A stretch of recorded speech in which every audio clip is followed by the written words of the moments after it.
Hey guys, welcome back to the channel. Today we're going to talk about the top mistakes that people make when traveling to Italy.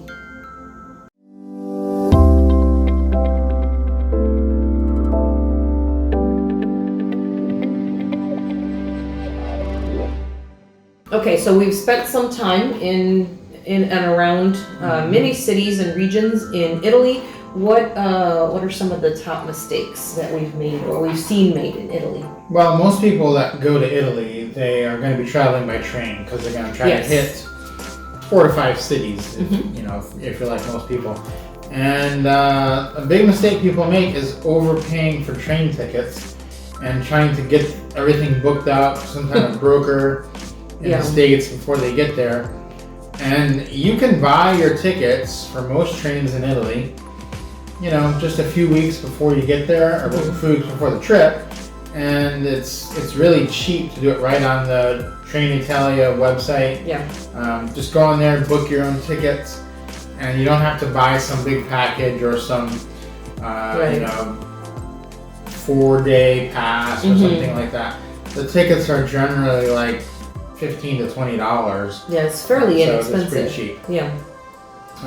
And along with that, another mistake that people make with train travel is not validating your ticket. So you get a ticket, it's good for 4 hours. You can ride any train going that direction on that with that same class.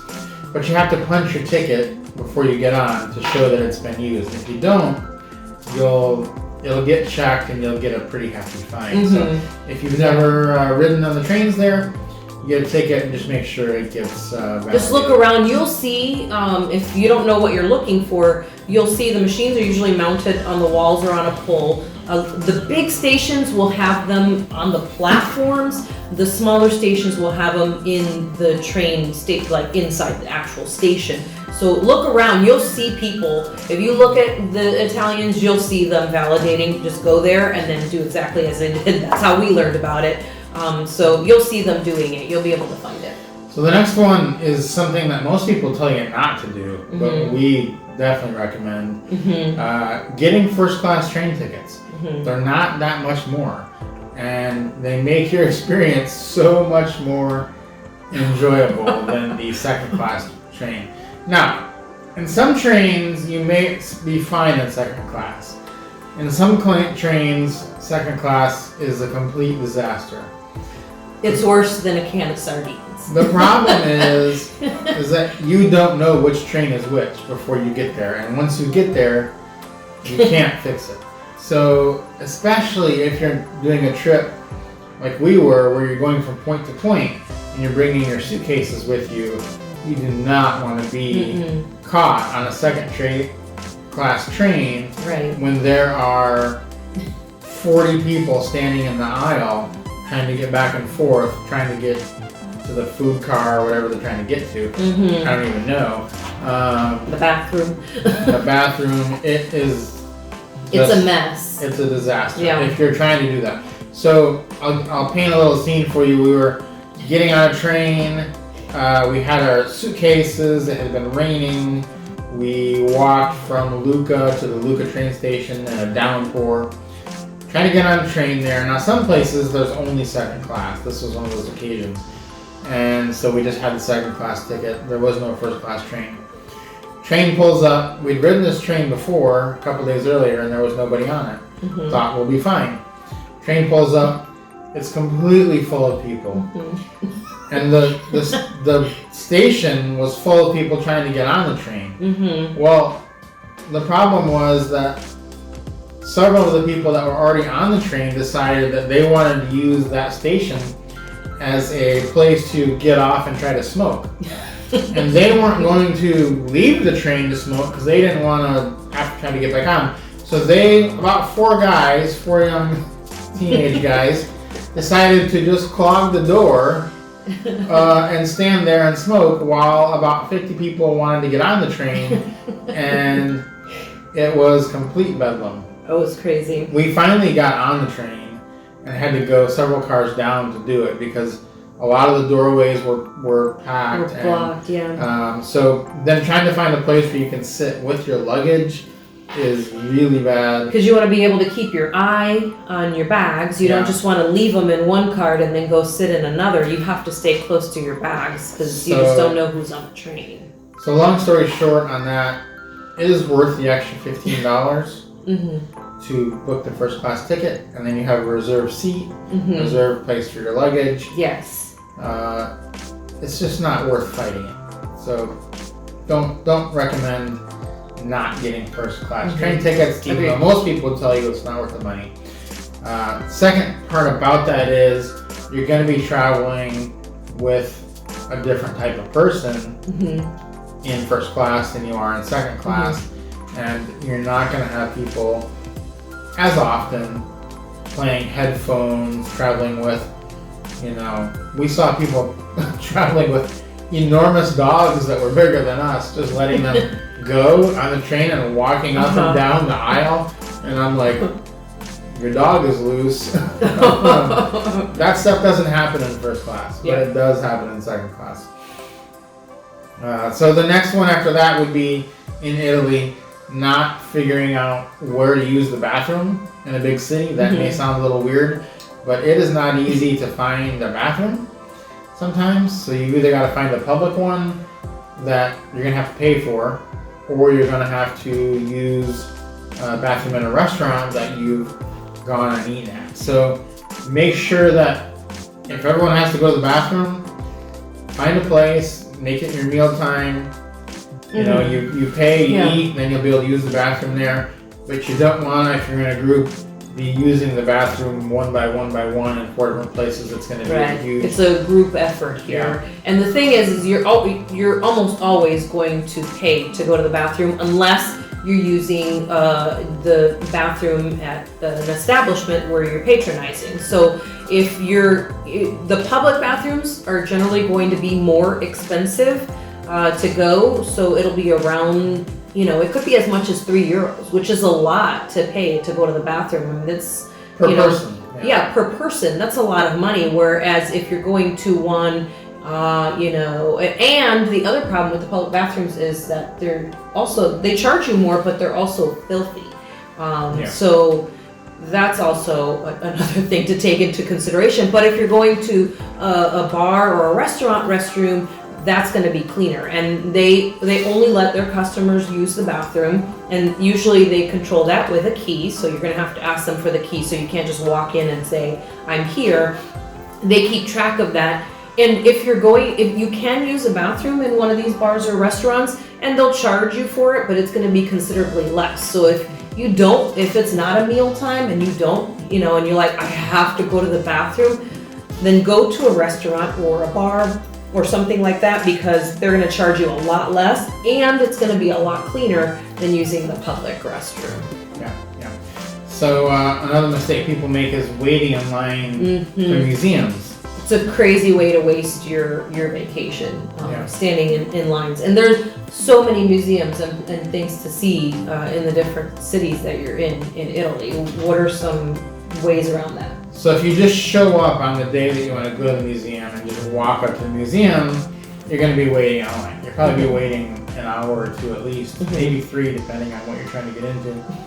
The way to get around that is just beforehand, go online and book a skip the line ticket, or a tour. Some of the tours, some of the tickets skip the line come with a tour. Some are just the ticket, so you can skip the line. And we did that through Get Your Guide, which is an app that we downloaded, and had a really good experience with the tickets. It was very easy to pick them up, and we basically skipped right up through the line and did more in a day than we could have. So exactly. And the thing about the skip the line tickets, if you're buying them directly from the museum, is they only offer so many of those each day. So it's not like you can just walk up there and say, oh, I think I'll buy a skip the line ticket. It doesn't work that way. So they've only got so many for each day. So if you're in a pinch, like we actually decided last minute to do a day trip to Florence, that we had enough time to squeeze in a visit to Florence. So it was a last minute thing that we had decided, and so we were trying to cram in all the different museums, and that was the best way. Was the Get Your Guide was fantastic. We actually learned about it when we were in Bucharest, Romania, and we've been using them for a while, and that worked out really well because they got us not just skip the line, but we also got a tour, and it wasn't much more than the ticket or the skip the line from the museum itself. Right. Yeah, another mistake people make is over tipping in Italy and really anywhere in general. If you are an American watching this and you're traveling overseas, you are tipping way more than is normal if you're tipping like you tip at home. The most you should be tipping is 10%, and even that in a lot of places is too much. So, don't feel like you have to tip what you would normally tip. It may seem a little weird to you at first, but it is. It's very strange. But it can even, in some places, it can even be insulting to them. So just, keep that in mind that, you're uncomfortable, but you also don't want to insult someone whose country you're visiting. So yeah, and it's a lot of extra money because the food is probably going to be a little more than what you are used to paying anyway. So So moving on. Next thing is a lot of people make the mistake of bringing way too many suitcases, and this isn't just like a random travel tip. Hey, don't bring a lot of bags. No, this is you're gonna have to carry your bag in some awkward places and spaces. So make sure that you don't pack too much. Like if you're in Venice, you're gonna have to pay a porter if you bring too many bags with you.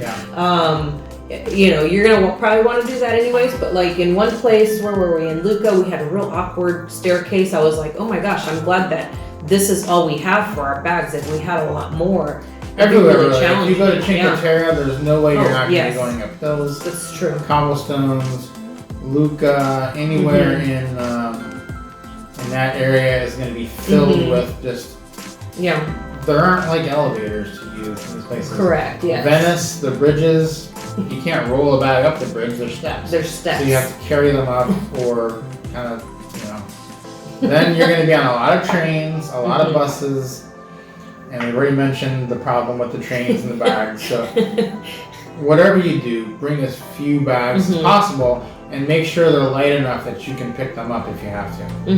Because you're going to have to.